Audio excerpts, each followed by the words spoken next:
Alright, what is up YouTubes? We are here to talk about the big news that was dropped today, and I'm not talking about the Time Spiral Remastered spoilers because no one cares about those because we're all talking about, thinking about, chewing on the new announcements from today. So we'll just touch on what were those three things. The first is that Wizards made bank in 2020, made boku bucks, boatloads of cash in a year where we had a pandemic, where the LGS was closed down, give or take, where there was just a ton of reasons people shouldn't be buying Magic cards, and yet they had record sales. Now, yes, they released records amounts of products and had crazy reprints and blah, blah, blah, but like they made a ton of cash.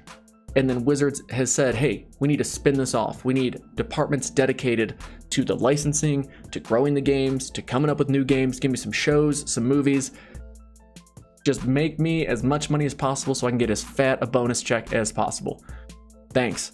So one way they thought of doing that is the second piece of news, which is crossovers, because there's one thing execs love to think, it's that fan base here doesn't know about fan base here, and if they just met each other, everything would be even better. So we'll just kind of take that for what it is. We're going to have a Lord of the Rings expansion set. Now, I don't know, like it's not going to be standard playable, which who cares? Because it's like everyone's least favorite constructed format. But we're going to have a Lord of the Rings set, which in some ways I think sounds really cool, and in some ways maybe I'm not as big a fan of. And then we're also going to have a Warhammer 40k set, which I've never looked into or played Warhammer 40k, so I have no opinion there. Don't really care. And then the third piece of news, which I definitely am just not a fan of, but I'm not really going to get all hot and bothered about it quite yet, is that Wizards is looking to move beyond their network to LGS type sales channels and look more into direct to consumer sales, which is essentially like growing their Secret Lair approaches to selling Magic cards of like, hey, we've sold these things before that we know you want. Maybe Wizards, if you want to take something away from this, it's that don't you dare abandon the LGS, the keystone to Magic the Gathering as a game. That's my biggest argument. Don't do it.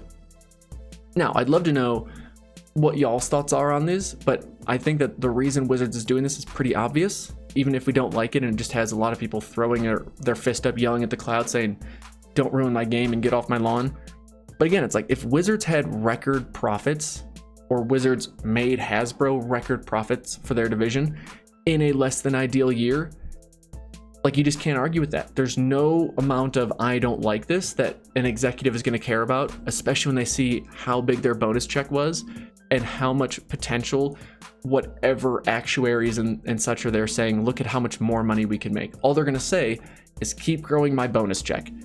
Thanks. There you have it. Now, is that to say it's all bad? Is that to say that everything is bad and the sky is falling? I don't think so. I think that part of this is just some overreaction nonsense. And I need to take a step back. We all need to take a step back and not get so worked up about it. Do I like the crossovers? Generally speaking, I like my things to be their thing. I don't like when something else tries too hard to be something else. I don't like when something else tries to capitalize or ride the coattails of another thing. I don't think Magic needs to have crossovers, but obviously, from a less dramatic standpoint, it's just an easy way to try and introduce different fan bases and get more customers. Like, that's it. So my only ask here, my only frustration will come if Wizards puts like overpowered or must-have cards from the Lord of the Rings set in it. Like if it's like, hey, you have to buy the Frodo Baggins ring if you want to play this version of a top-tier competitive deck, or you want to go down this, path of building the best X, Y, or Z of this, you now have to buy these crossover cards. That's going to tick me off.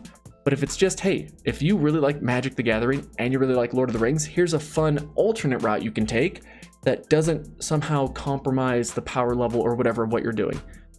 Now, I get that that's a very fine line. It's just the Walking Dead Secret Lair was a problem, was a mistake. As long as they don't keep repeating that mistake and they want to do these crossovers in a way that just gives new fans or fans of another franchise some weird inroad into Magic, Godspeed, more power to you. Just please do not give us overpowered cards that are tied to another franchise. That is like the least feeling Magic thing possible. And then why would Wizards keep doing more direct to consumer sales? Because it just makes them a ton of money.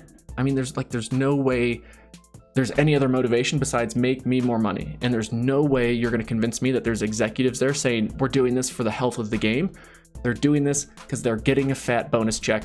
Show me their contract that says here's your income, you get paid this salary, your bonuses are contingent on this, X, Y, and Z. It's like if you show me the evidence, I'll believe it.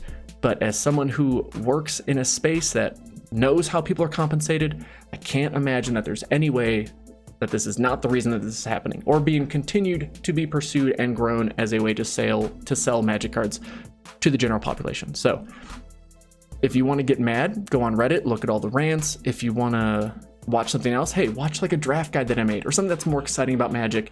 But for me, that's kind of my initial reaction, thoughts, the spiel that I have for you here. Love to know your thoughts though. Feel free to rant away in the comments. Let me know what you like or don't like about it. And what was your favorite Lord of the Rings movie?